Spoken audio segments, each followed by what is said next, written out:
할렐루야, 감사합니다. 하나님께서 지으신 복되고 아름다운 한날입니다. 오늘의 생명 양식은 창세기 11장 22절입니다. 창세기 11장 22절, 수룩은 30세에 나홀을 낳았고 이는 하나님의 말씀이니라. 아멘. 자, 오늘은 분리의 역사 7번째죠. 하나님의 열심으로 이루는 분리에 대하여 살펴보도록 하겠습니다. 자, 오늘의 주제는 이 분리 관점에서 나홀을 살펴보는 것입니다. 나홀의 뜻은 거친 숨, 헐떡거리다라는 뜻입니다. 뭔가 열심히 일하는 모습을 우리가 연상할 수가 있죠. 열심히 달리면 헐떡거리고 또 거친 숨을 몰아쉬게 되지 않습니까? 이 나홀의 긍정적인 의미에 대하여 우리가 은혜를 나누도록 하겠습니다. 자, 이것은 첫째로 세상의 죄악과 맞서 승리하기까지 싸우는 충돌, 그리고 적극적인 투쟁의 모습을 가르쳐 줍니다. 자, 우리는 죄악과 싸우면서 타락한 세상과 싸우면서 어떤 모습으로 싸워야 될까요? 첫 번째는 선한 싸움을 싸워야 됩니다. 사도 바울은 디모데후서 4장 7절에 내가 선한 싸움을 싸우고 나의 달려갈 길을 마치고 믿음을 지켰다, 이렇게 고백하고 있습니다. 많은 분들이 악한 싸움을 하죠. 그러나 하나님께서는 우리가 악한 싸움이 아니라 선한 싸움을 싸워야 된다.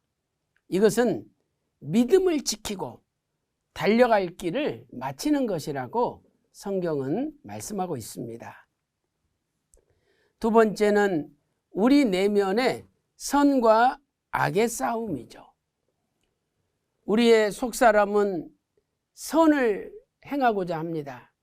그러나 우리 속에 있는 다른 마음의 법이 우리로 하여금 악을 행하도록 하는 것이죠. 로마서 7장 21절부터 25절에 이렇게 말씀하고 있습니다. 그러므로 내가 한 법을 깨달았노니 곧 선을 행하기 원하는 나에게 악이 함께 있는 것이로다. 내 속사람으로는 하나님의 법을 즐거워하되 내 지체 속에 있는 다른 법, 내 마음의 법과 싸워 내 지체 속에 있는 죄의 법 아래로 나를 사로잡아 보는 것을 보는도다, 이렇게 말씀하고 있죠. 그래서 이 나라는 존재 속에 두 가지 법이 있다는 거죠. 하나는 하나님의 법을 즐거워하는 마음이 있는가 하면, 또 하나의 법은 죄의 법을 즐거워하는 마음이 있다는 거죠. 죄의 법을 따라가면 악을 행하게 되고 하나님의 법을 따라가면 선을 행하게 됩니다. 그런데 이 둘이 끊임없이 싸우는 거죠. 그래서 사도 바울은 로마서 7장 24절에 오호라 나는 곤고한 사람이로다. 이 사망의 몸에서 누가 나를 건져내랴, 이렇게 말씀하고 있습니다.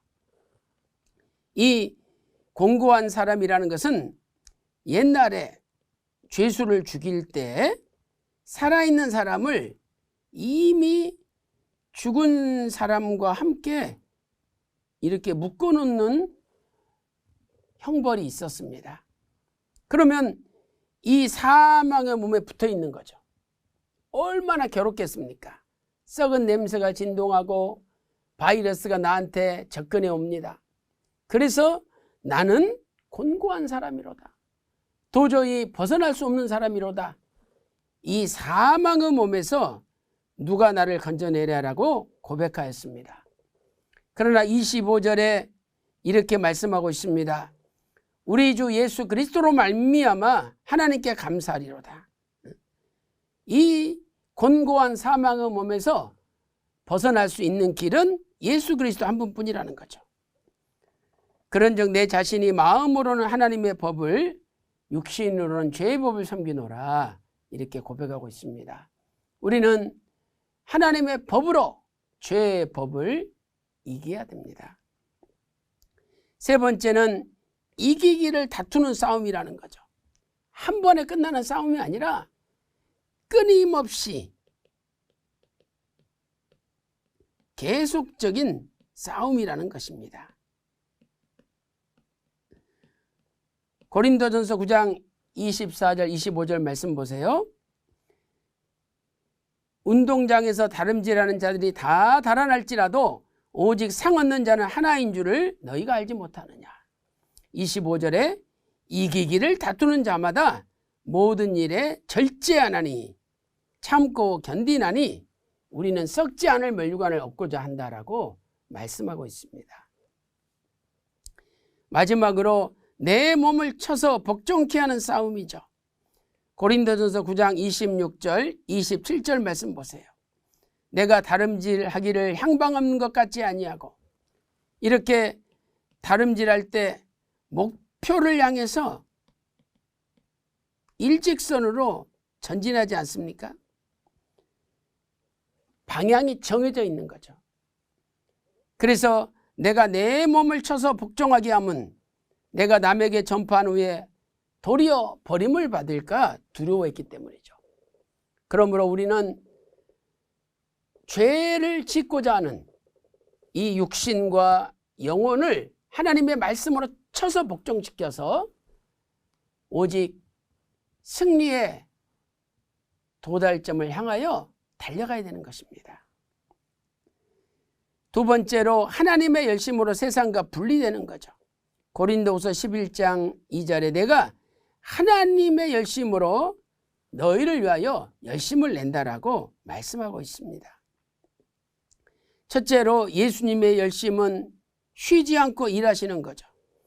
요한복음 5장 17절에 내 아버지께서 이제까지 일하시니 나도 일한다. 예수님은 쉬지 않고 열심을 가지고 일하셨습니다. 또한 누가복음 22장 44절 말씀 보면 겟세마네 동산에서 기도하실 때 힘쓰고 애써 더욱 간절히 기도하시니 땀방울이 땅에 떨어지는 핏방울같이 되었다라고 말씀하고 있습니다. 얼마나 열심히 간절히 기도하면 땀방울이 핏방울이 되겠습니까? 두 번째, 사도 바울의 열심을 살펴보겠습니다. 사도 바울은 하나님의 뜻대로 열심히 일을 했습니다.